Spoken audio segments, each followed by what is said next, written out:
बिस्मिल्लाहिर्रहमानिर्रहीम। अस्सलामु अलैकुम वरहमतुल्लाहि वबरकातुहू। नाज़रीन ग्रामी, अगर देखा जाए तो दुनिया भर में लाखों की तादाद में बच्चे कुरान करीम हिफ्ज़ करने की सआदत हासिल करते हैं, मगर कुरान पाक को मुकम्मल तौर पर याद करने के लिए कई साल लग जाते हैं।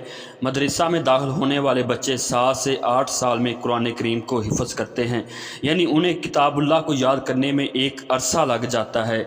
हाफ़िज़ एक इस्लामी इस्तिलाह है। कुरान पाक को ज़बानी याद करने वाले को मुसलमान हाफ़िज़ कुरान कहते हैं। लाखों मुसलमान कुरान पाक को हिफ्ज़ करते हैं।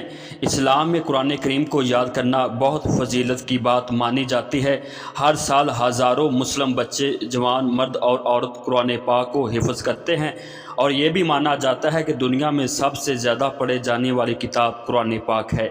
तो नाज़रीन ग्रामी, अलजायर में रहने वाला एक रहायशी ख़ानदान जिनका 2 साला दूध पीता बच्चा जो कि पैदाइशी तौर पर हाफ़िज़ कुरान है, और ये बच्चा कुरान पाक को आसानी के साथ पढ़ लेता है। जब उसकी वालदा से बच्चे के बारे में पूछा गया तो उन्होंने कहा कि ये मेरा बच्चा बिल्कुल अच्छी तरह और मुकम्मल तौर पर कुरान पाक पढ़ता है।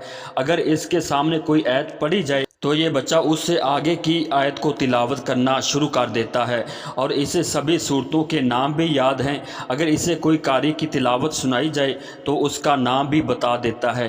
तो नाज़रीन करीम, ये यकीनन अल्लाह ताला अज़्ज़ा व जल की तरफ से एक मौजज़ा है।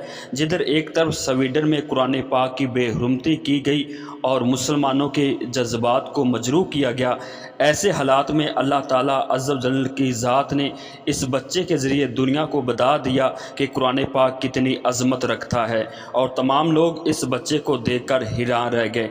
इसी तरह इससे कबल अलजायर का एक बच्चा जिसका नाम अब्दुर्रहमान फ़राख बताया जाता है और उसकी उम्र 3 साल है, ये बच्चा भी कुरान पाक का हाफिज़ है और कुरान पाक को बड़ी आसानी के साथ पढ़ सकता है। तो आम हालात में ये कुछ भी नहीं बोल सकता और ना ही अभी अच्छी तरह बोलने का इसे तरीका आता है, लेकिन ये कुरान पाक को अच्छी तरह और मुकम्मल तौर पर सही तरीके से पढ़ता है, और कुरान पाक को पढ़ते हुए तजवीद के असूलों को भी सामने रखता है।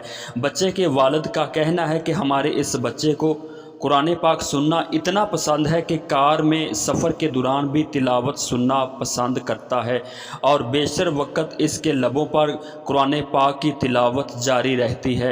उन्होंने बताया कि अब्दुर्रहमान फ़राख ना तो अभी तक मदरसा में गया है और ना ही मेरे साथ मस्जिद में गया है, लेकिन इसके बावजूद इसे कुरान सूरतें हिफ्ज़ होना एक खुदाई मौजज़ा है। बच्चे की वालदा का कहना है कि जब ये बच्चा दुनिया में आने वाला था तो वो सिर्फ कुरानी चैनल देखती थी और सुनती थी, और वो ख़ुद इन दिनों में ख़ुसूसन जुमा के दिन सूरह मुल्क, सूरह काफ और दीगर सूरतों की तिलावत करती थी। मुझे यकीन है कि यह बच्चा अल्लाह ताला अज़्ज़ा व जल की तरफ से इस्लाम और लोगों के लिए रोशन निशानी है।